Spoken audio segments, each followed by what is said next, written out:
नमस्कार। मैं सुभाष सिंह कुशवाहा आप सभी मित्रों को नमस्कार, आदाब, सलाम, जय भीम। चलिए आज सुबह सब साथियों के मित्रों के आशीर्वाद स्वरूप मैं अपने समय 7:30 बजे आपसे मिलने के लिए हाजिर हूँ। बिहार पंचायत राज के तहत बिहार में चुनाव संपन्न हो चुका है। वादे के हिसाब से पंचायती राज के माध्यम से बिहार सरकार के माननीय मुख्यमंत्री नीतीश कुमार जी के नेतृत्व में 2006 में जो अधिनियम बनाई गई थी, उस अधिनियम से गांवों का विकास, गांव में रहने वाले अंतिम कतार में गरीब मजदूर किसानों की विकास कैसे होगी, ये देश में तीसरी सरकार लाई गई थी जिसको हम लोग पंचायत सरकार के नाम से जानते हैं।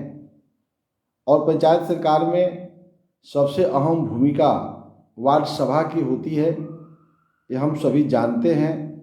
वार्ड सभा हर गांव में हो, हर वार्ड के अंदर हो, इसी को लेकर के मैं बिहार सरकार के अधिनियम जो बनाई गई थी 2006 में, उसके तहत जो वार्ड सभा से हम गांवों का विकास कर सकते हैं, हम जन जागरूकता अभियान के तहत आपके बीच में हम आते हैं। हम लोग चाहते हैं कि आप सभी लोग किताबों का अध्ययन करें, अपने अपने वार्डों में हर 3 माह पर वार्ड सभा की बैठक बुलाने के लिए वार्ड सदस्यों से आग्रह करें, वार्ड क्रियान्वयन प्रबंधन समिति से आग्रह करें। राज्य सरकार लगातार प्रयास कर रही है और बताने का भी प्रयास हम लोग करते हैं कि देश में 3 सरकार है, केंद्र की सरकार, राज्य की सरकार और पंचायत की सरकार। बिहार में लोग पंचायत सरकार की गलती को लोग राज्य सरकार को दोषी ठहराते हैं, केंद्र सरकार को दोषी ठहराते हैं, इसी में समय बीत जाता। जबकि केंद्र सरकार का काम अलग है, राज्य सरकार का काम अलग है, पंचायत सरकार का काम अलग है। पंचायत सरकार का सीधा गांवों के विकास के लिए, व्यक्तिगत लाभ के लिए काम करने के लिए यह सरकार का व्यवस्था किया गया था कि परमपिता महात्मा गांधी की सपना थी कि ग्राम स्वराज की स्थापना हो, और ग्राम सभा की स्थापना तब होगी जब गांवों की अपनी सरकार होगी। तो 28 वर्ष से गांवों की अपनी सरकार है, लेकिन हम आप जो है सरकार के प्रति बैठे हुए हैं कि सरकार सब कुछ कर देगी, ऐसा नहीं है। हम आपको सजग होना होगा, वार्ड सभा में जाना होगा, ग्राम सभा में जाना होगा, तभी हमारी विकास हो सकती है। तो चलिए इसी आशा और विश्वास के साथ कि हम सब वार्ड सभा के प्रति जागरूक होंगे, और उसके मैं कल धारा 170 क के धारा 4 के उपधारा क को हम लोग कल वर्णन किया था।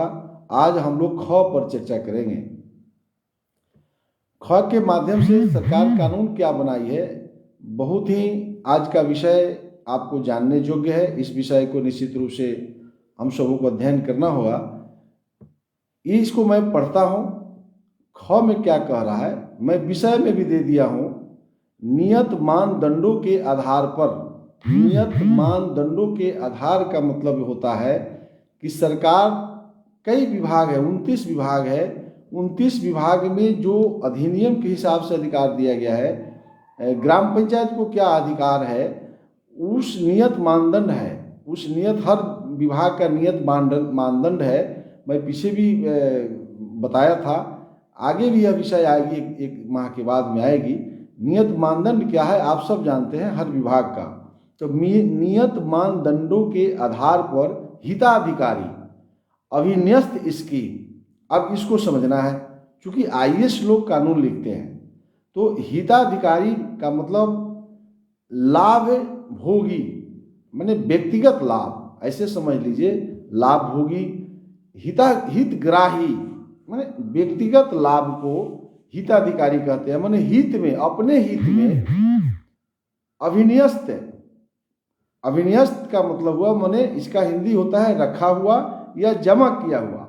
यानी सरकार के द्वारा पहले से स्कीम चलाई जा रही है, व्यक्तिगत हित में इसको हिताधिकारी अभिन्यस्त स्कीम कहते हैं। माने 29 विभाग में सरकार का कौन कौन योजना चल रहा है, उस योजना के लिए सीधा कह रहा है नियत मानदंडों के आधार पर हिताधिकारी अभिन्यस्त स्कीम के लिए, यानी व्यक्तिगत हित में राज्य सरकार के द्वारा कौन कौन सी योजना चला जा रही है, कौन कौन सा स्कीम है के लिए वार्ड सभा के क्षेत्र, यानी वार्ड सभा का जो क्षेत्र होगा, अभी आप चुनाव किए हैं, वोट दिए हैं, अपने अपने ग्राम पंचायत सदस्यों को जिताए हैं वार्ड सदस्य के रूप में, तो उसका जो परिसीमन होगा उसको कह रहा है सभा के क्षेत्र से सबसे अधिक पात्र व्यक्तियों की पहचान करना। यानी आपका जो कार्य क्षेत्र है, उस वार्ड का जो कार्य क्षेत्र है, 500-700 मतदाता जो हैं वो बैठ करके कह रहा है इस कानून में कि नियत मानदंड के आधार पर 29 विभाग ने अपने अपने विभाग में कौन कौन नियत मानदंड तैयार किया है, उस स्कीम के तहत जो सबसे अधिक पात्र व्यक्ति होगा उसका चयन करना है।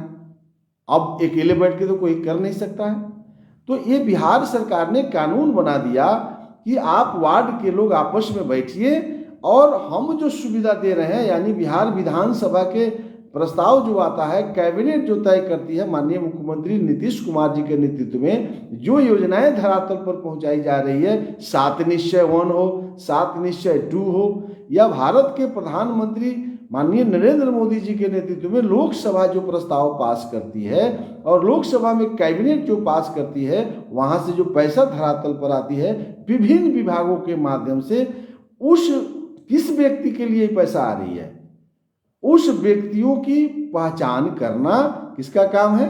वार्ड सभा का काम है। अब वार्ड सभा हो नहीं रहा है तो दलाल और बिचौलिया का चलेगा कि नहीं? अगर वार्ड सभा में बैठ करके आप प्रस्ताव लिखवा देंगे तो इसमें कहीं दलाली है, कहीं बिचौलिया इसमें आएगा? तो आप घर बैठ करके ही कह रहे हैं कि नीतीश कुमार कुछ नहीं कर रहे हैं, तो नीतीश कुमार के बाद भी पहले भी कोई मुख्यमंत्री रहा हो, बाद में भी कोई मुख्यमंत्री रहेगा, तो आप यही हरदम बोलिएगा कि वो मुख्यमंत्री कुछ नहीं कर रहा। लेकिन कानून बन गया कि आपके वार्ड के अंदर बैठ करके केंद्र की सरकार और राज्य की सरकार कौन कौन सा योजना चला रही है, उस योजनाओं का व्यक्तिगत लाभ क्या है, उसकी इस विषय पर चर्चा करना है। जैसे कल हमने को पढ़ा था, याद होगा, अब रोज सुनिएगा तब ज्यादा समझ में आएगा। कल हमने कहा था सामूहिक लाभ की योजनाओं का चयन करना, आज कह रहा है कि व्यक्तिगत लाभ की योजनाओं को चयन करना। यानी ये साबित हो गया कि वार्ड सभा ही सामूहिक लाभ की योजना तय करती है और व्यक्तिगत लाभ की योजना तय करती है। क्योंकि हिताधिकारी अभिन्यस्त स्कीम, यानी व्यक्तिगत हित में पहले से राज्य सरकार केंद्र सरकार जो स्कीम चलाती है, उस स्कीम के तहत योजनाओं का चयन करना। अब आइए क्या है, इस पर जब जाएंगे तो कौन कौन सा आपको बात तय करना है। जैसे हम उदाहरण स्वरूप बताते हैं, अब कृषि विभाग, अब कृषि विभाग में राज्य सरकार और केंद्र सरकार क्या क्या करती है। किसानों का केसीसी है। अब जितने गांवों का लोग वहां बैठे रहेंगे उसमें चर्चा कीजिए कि किसको केसीसी है, किसको केसीसी नहीं है। तो जिसको केसीसी है ठीक है, उसको बढ़ाइए, सरकार कहती है कि उसको और बढ़ाइए, जिसको नहीं है उसको करना चाहिए। इससे गांव में जो ब्याज पर जो लोग रुपया उठाते हैं, सेठ साहूकार से पैसा नहीं है, पाठन करना है, सिंचाई करना है, खाद खरीदना है, कीटनाशक दवा खरीदना है, पैसा के अभाव में ब्याज पर लोग रुपया उठाते हैं। तो यदि केसीसी ले लेते हैं तो उसमें तो मात्र 7% ब्याज लगता है और 6 महीने के अंदर उसको जमा करते हैं, निकालते हैं तो 4% सब्सिडी राज्य सरकार देती है। तो केंद्र और राज्य सरकार मिलकर 4% सब्सिडी देती है, तो मात्र 3% ब्याज लगेगा और गाँवों में 5% महीना पर ब्याज लगता है और यहाँ 3% सालाना ब्याज लगेगा। तो अगर 1 लाख रुपया केसीसी ले लेते हैं तो केसीसी के खाता में पैसा जमा कीजिए, निकालिए। किसानों के लिए बीज आ रहा, किसानों के लिए जो है सिंचाई की सुविधा सरकार दे रही है, हर खेत में पानी पटाने के लिए बिजली दे रही है फ्री में, मोटर दे रही है 90% सब्सिडी पर।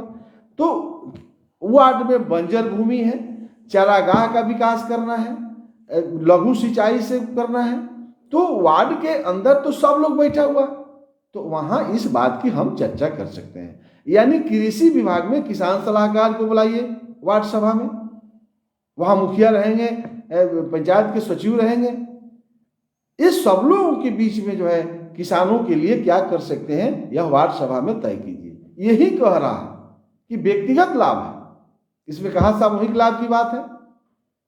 सामूहिक लाभ की बात भी हो तो उसको चर्चा कल हमने किया था। आप जैसे पशुपालन विभाग है, अब पशुपालन विभाग में डेयरी फार्म खोलना है, पशुओं की सुरक्षा करना है, पशुओं के लिए नस्ल को ठीक करना है, कुक्कुट पालन करना है, गव्यशाला बनाना है, तो ये सुअर पालन करना है, उसकी चारागाह की व्यवस्था करना है, चारा की व्यवस्था करना है। तो ये वार्ड सभा के अंदर जब प्रस्ताव लेंगे तब न ग्राम सभा में जाएगा, और ग्राम सभा में जाएगा तब न ग्राम पंचायत कार्यकारिणी बैठ के बात करेगी, और ग्राम पंचायत कार्यकारिणी जब पास करेगी तब न पंचायत समिति चिंता करेगा, और पंचायत समिति जब पास हो जाएगा तब न जिला परिषद में और जिला योजना समिति में जाएगी, तब बिहार सरकार की विधानसभा में पहुंचेगा। तो ये तो वार्ड सभा को हम आप समझ नहीं रहे, वार्ड सदस्य को भी समझाने की जरूरत है। वार्ड सदस्य समझ नहीं रहे कि हम किस लिए चुनाव जीते हैं। इसलिए भाइयों बहनों, वार्ड सभा जीवन का मूल मंत्र है। मत्स्य पालन करना है, मत्स्य विभाग में जब जाएंगे, मुकेश सहनी जी बड़ा बड़ा काम कर रहे हैं बिहार सरकार में।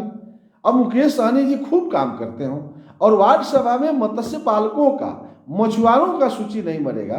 कौन कौन मछुआरा गांव का बेरोजगार है, ये कहाँ सूची बनेगा? वार्ड सभा में बनेगा। और वार्ड सभा नहीं करिएगा तो मछुआरों का सूची बन जाएगा। तो इस तरह से आपको खादी ग्रामोद्योग है, खादी ग्रामोद्योग में आपको 25 लाख रुपए तक आपको ऋण दिया जाता है, जिसमें 33% सब्सिडी है। बड़ी से बड़ी खादी ग्रामोद्योग से आप कुटीर उद्योग की स्थापना कर सकते हैं। गांव में जागरूकता शिविर लगाइए, लोगों को जगाइए। यही ना वार्ड सभा है, गांव का जागरूकता शिविर। तो वार्ड सभा में चर्चा कीजिए कि इसके लिए कौन कौन व्यक्ति चाह रहा है कि कुटीर उद्योग लगाना चाहता है, लघु उद्योग लगाना चाहता है। तो लघु उद्योग लगाने के लिए उसको खादी ग्राम उद्योग के संबंध में बताया जाएगा। वहां पदाधिकारी मुखिया रहेंगे, बताएंगे, तो वार्ड सभा होगा तब न होगा। आपको किसका किसका घर बनना है, अभी 5 तारीख तक बिहार सरकार ने चिट्ठी दे दिया। बिहार के सभी मुखिया को ग्राम सभा करके इमीडिएट 1 दिन में पूरे बिहार का 5 तारीख तक माननीय मुख्यमंत्री नीतीश कुमार जी ने कहा है, भारत के प्रधानमंत्री नरेंद्र मोदी जी ने कहा है कि 5 जनवरी तक देश के एक बार में सभी आवास का निर्माण कर देना। हर बिहार के मुखिया को पत्र आ गया। अब वार्ड सभा नहीं करिए, ग्राम सभा में नहीं जाइए। अब तो वार्ड सभा नहीं हुआ तब तक ग्राम सभा हो रहा है, तो इसमें सबको जाना पड़ेगा। पेयजल की सुविधा है, पीएचडी डिपार्टमेंट है, नल जल की सुविधा चल रही है, बिहार सरकार दिया है। अब मुख्यमंत्री आके गांव में देखेंगे, वार्ड प्रबंध कार्य समिति क्या करेगा। आप वार्ड सभा में बैठ कर देखिए कि नल जल क्यों खराब है, इसकी क्या कर दिया जाए जो ठीक हो जाए। जल प्रदूषण का नियंत्रण कैसे होगा, तो ये जलापूर्ति कैसे ठीक होगा। ये पीने की पानी स्वच्छ लगा दिया सरकार ने, अब देख रेख तो आपको करना होगा। पैसा भी सरकार दे रही है, रक्षक को 2000 रुपये का महीना दे रही है, फिर मेंटेनेंस के लिए 2000 रुपये का महीना है, फिर 1000 सरप्लस की पैसा है। तो वार्ड सभा जब होगी तब न इसको चेक करिएगा कि रुपया का लूट हो रहा है कि धरातल पर पहुंच रहा है। तो ये मेरा ये कहना है, गैर परंपरागत स्रोत है। इसमें कई गरीबी उपशमन योजना में, कई कल्याण विभाग में योजना चल रही है। अनुसूचित जाति वित्त निगम है, अल्पसंख्यक वित्त निगम है। तो इसमें गांव में अल्पसंख्यक है, अनुसूचित जाति के लोग हैं, उसका बना हुआ है कानून। प्रधानमंत्री मुद्रा ऋण है, उसे कैसे उसको रोजगार से जोड़िएगा। तो कौन कौन इसके लिए पात्र है, उसकी पहचान करने के लिए कह रहा है कि वार्ड सभा में बैठ करके उन व्यक्तियों की, उन पात्र व्यक्तियों की जिसको प्रधानमंत्री मुद्रा ऋण से पैसा चाहिए, इसको कह रहा है। आगे देखिए, शिक्षा डिपार्टमेंट है, प्राथमिक शिक्षा है, मध्य माध्यमिक शिक्षा है, इसको कौन ठीक करेगा। लोगों में जागरूक करना है। वार्ड सभा होगा तब ना उसमें चर्चा होगी किसका किसका बच्चा विद्यालय से बाहर है, वार्ड सदस्य जिता दिए, कहिएगा कि मुखिया काम ही नहीं कर रहा, वार्ड काम ही नहीं कर रहा है, ये नीतीश कुमार शिक्षा व्यवस्था को चौपट कर दिया। लेकिन कानून ये है कि वार्ड के सभा में आप निर्णय करिए कि किसका बाल बच्चा विद्यालय जाता है, किसका बच्चा विद्यालय नहीं जाता है। जिसका बच्चा विद्यालय नहीं जाता है उस अभिभावकों से उसको आग्रह करिए कि आप बच्चा को नहीं भेजिएगा विद्यालय, तो बगल के बच्चा को खराब कर देगा। आप कहीं भी पढ़ाइएगा, ये तो साफ कह रहा है कि शिक्षा व्यवस्था पूर्ण रूप से ग्राम पंचायत को देखना है। तो आपके गांव में शिक्षा व्यवस्था फेल हो गया, इसमें राज्य सरकार कहाँ दोषी है? राज्य सरकार तो मास्टर देगा, राज्य सरकार खली देगा, राज्य सरकार जो है बिल्डिंग देगा, तो बिल्डिंग है कि नहीं, शिक्षक है कि नहीं है? अब कहिएगा कि शिक्षा व्यवस्था चौपट हो गया। वार्ड सदस्य विद्यालय के अध्यक्ष हैं, निगरानी कार्यकारिणी की बैठक में हेडमास्टर मेंबर हैं, तो मुखिया जी कार्यकारिणी के बैठक में हेडमास्टर को बुलावे, वार्ड सदस्य जो है विद्यालय के अध्यक्ष है उसकी बैठक करें। व्यस्त शिक्षा है, अनौपचारिक शिक्षा है, ये ठीक करना है। सांस्कृतिक खेल कूद है, गांव में एक से एक बच्चा जो है संस्कृत जानता है, गाना बजाना जानता है, उसके अंदर प्रतिभा है, उसकी प्रतिभा को कौन बढ़ाएगा? तो वार्ड सभा में लोग बताएगा कि सांस्कृतिक कार्यक्रम करके खेलकूद के माध्यम से एक से एक खिलाड़ी गांव में बैठा हुआ है, स्पोर्ट्समैन है, देश का नाम रोशन करता, लेकिन उसको मंच नहीं मिल रहा है। तो इसको कह रहा है कि वार्ड सभा से तय कीजिए। बाजार और मेला लगाना है, गांव के लोगों की सब्जी कहाँ बिकेगा? मेला लगाइए, पशु कहाँ बिकेगा? गांव के लिए मनोरंजन का साधन क्या होगा? ये करने की जरूरत है। ग्रामीण स्वच्छता, हर घर में शौचालय, सरकार स्कीम चलाया हुआ, तो किसके घर में शौचालय बना, किसके घर में नहीं बना, कौन बाहर शौच करने जाता है? तो ये व्यवस्था करने की जवाबदेही कह रहा है कि इसमें करना चाहिए।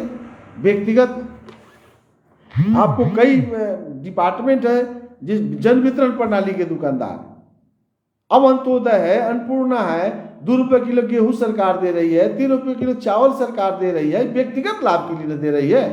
और उसमें यदि भ्रष्टाचार हो, उसमें जन वितरण प्रणाली के दुकानदार अगर नहीं दे रहे हो तो विषय को लाना चाहिए। तो सरकार जो भी स्कीम चला रही है, इस कानून में यही कह रहा है कि पहले से राज्य सरकार जो योजना चला रही है उस योजनाओं में आपको चयन करना पात्र व्यक्ति का। अब देखिए आजकल गांव में झगड़ा जाता रहता है जमीन का। गांव में गरीब है और उसको घर बनाना है, उसके नाम से अपनी जमीन नहीं है, तो उसको तो पर्चा चाहिए ना। तो उस जमीन की पर्चा तब न तय होगी जब उस व्यक्ति की चयन होगा। तो उस व्यक्ति का चयन गांव में बैठ के करना है।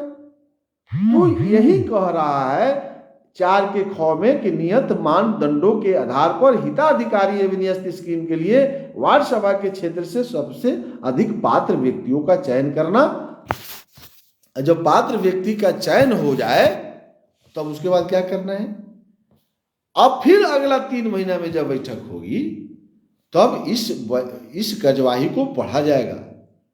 गत बैठक की कार्रवाई पहले पढ़ी जाती है और तब नए फिर अगर जरूरत पड़ेगा तो योजनाओं का चयन होगा, कोई छूट गया होगा तो जोड़ा जाएगा।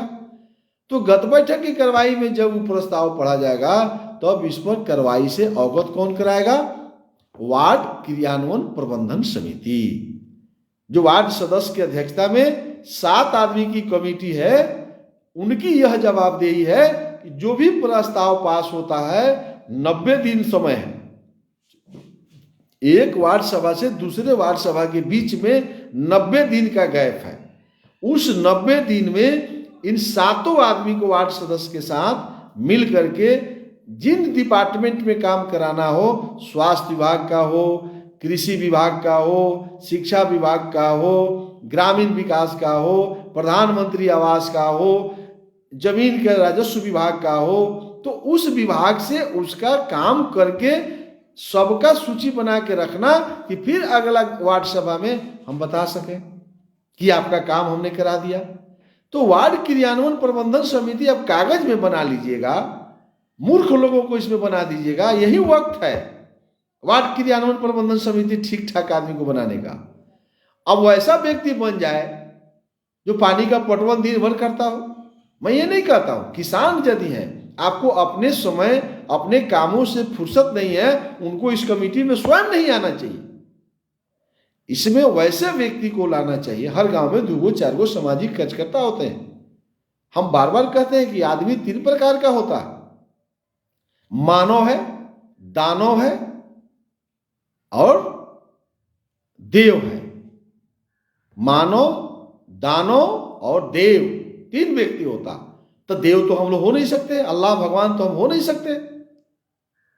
मानव और दानव, तो मानव वह होता है जो अपना काम करते हुए, अपने परिवार की परवरिश करते हुए, अपने बाल बच्चों को देखभाल करते हुए गांव के बारे में, दुनिया के बारे में भी चिंता करे। हमारे बगल के बच्चे खाना खाए कि नहीं, विद्यालय गए कि नहीं, गांव के लोग खुशहाल हैं कि नहीं, प्रखंड खुशहाल है कि नहीं, जिला खुशहाल है कि नहीं, राज्य खुशहाल है कि नहीं, देश खुशहाल है कि नहीं, ये मानव की श्रेणी में आता है। और इससे अलग एक दानव है। हर गांव में जाइएगा तो कुछ व्यक्ति ऐसे मिल जाते हैं जो हमको किसी से लेना देना नहीं है, हम अपना खाते हैं, अपना पीते हैं, हमको किसी से मतलब नहीं, वही दानव है। दानव तो कहीं खोजने नहीं जाना है। तो मानव जो हो, उस मानव के बीच से आप वार्ड क्रियान्वयन प्रबंधन समिति बनाना चाहिए और जो भी वार्ड सभा में निर्णय हो, अगले 90 दिन में उसका निराकरण करके उस व्यक्ति को अगले वार्ड सभा की बैठक में बताना चाहिए। अगर नहीं हुआ तो कारण बताना चाहिए, फिर अगला 90 दिन में प्रयास होगा।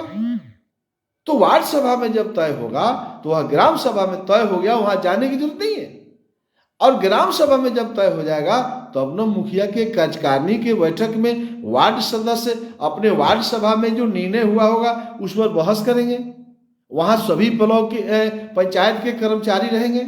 जिस डिपार्टमेंट में खोजिएगा उस कार्यकारिणी के बैठक में मुखिया जी बुलाए रहेंगे। ये अलग बात है, बिहार में अभी इसको लोग कम समझ रहे हैं, लेकिन इस बार हम लोग जन जागरूकता चला रहे हैं। वह भी विषय आएगा कि मुखिया अपने कार्यकारिणी के बैठक में सिर्फ वार्ड और मुखिया के बैठ जाने से कार्यकारिणी नहीं हुआ, वार्ड और मुखिया के अलावा पंचायत के 29 डिपार्टमेंट के जो कर्मचारी हैं, पदाधिकारी हैं, उन तमाम लोगों को बुलाना होगा। और तब न वार्ड सभा में जो निर्णय लिया गया तब जाकर के जो है आप उस दिन ग्राम पंचायत की बैठक में इस पर एक एक करके बहस हो सकती है। तो ये था आज का। कल हम लोग फिर चर्चा करेंगे, गौ में हम जाएंगे आगे, चूंकि अब समय करीब करीब जो हम चाहते थे आपके बीच में मैंने रखा। फिर हम कल सुबह मिलेंगे। लेकिन आप सभी जो भी हमारे व्यूअर्स हैं, हमको जो सुन रहे हैं, ये फेसबुक पेज के माध्यम से मैं लाइव हूँ और हमारा एक प्रयास है। तो अकेला प्रयास करने से नहीं होता है, हम सब लोगों को मिल करके इसको आप निश्चित रूप से आपको हम आग्रह करेंगे कि आप शेयर करें। आप जिस भी चैनल पर हो, यूट्यूब पर हो, पब्लिक न्यूज़ पर अगर यदि आप हो, व्हाट्सएप पर हो, जो आपसे बन पाता है इसको शेयर करिए। क्योंकि ज़्यादा से ज़्यादा वार्ड सभा के संबंध में हम लोग जन जागरूकता बिहार के अंदर फैला सकें, आम लोग इसका लाभ उठा सकें। क्योंकि देख लीजिए, आप सब मित्रों से मेरा आग्रह है कि बिना वार्ड सभा के विकास संभव नहीं है। राज्य सरकार को आप दोषी ठहराते हैं ना, राज्य सरकार यहाँ दोषी नहीं है, क्योंकि यह पंचायत सरकार निर्दलीय सरकार है, राज्य सरकार दलीय सरकार है। यहाँ की सरकार और वहाँ की सरकार दोनों में कोई मेल नहीं है।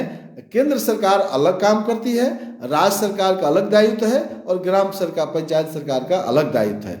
अगर ग्राम पंचायत सरकार काम नहीं करती है तो इसके खिलाफ में अगर राज्य सरकार को आप बताइएगा तब न धारा 160 में कार्रवाई होगा। कार्रवाई तो बड़ी बड़ी हो जाती है, लेकिन कार्रवाई से समस्या का समाधान नहीं होती है। लेकिन आप वार्ड सभा में यदि जागरूक हो जाइएगा तो कल हो करके हम लोग को भी जगह मिल जाएगा काम करने का। वार्ड सभा में प्रस्ताव लीजिए। इसलिए इसी आशा और विश्वास के साथ कि आप सब लोग इसमें सहयोग करेंगे, आप सब की सहयोग की आवश्यकता है। चलिए, अंत में जो भी हमारे साथ आज जुड़ते हैं, अभी तो दिख रहे हैं राणा गुलशन सिंह जी, शिवभूषण मंडल जी, आप को बहुत बहुत धन्यवाद। नमस्कार, आदाब, सलाम, जय भीम।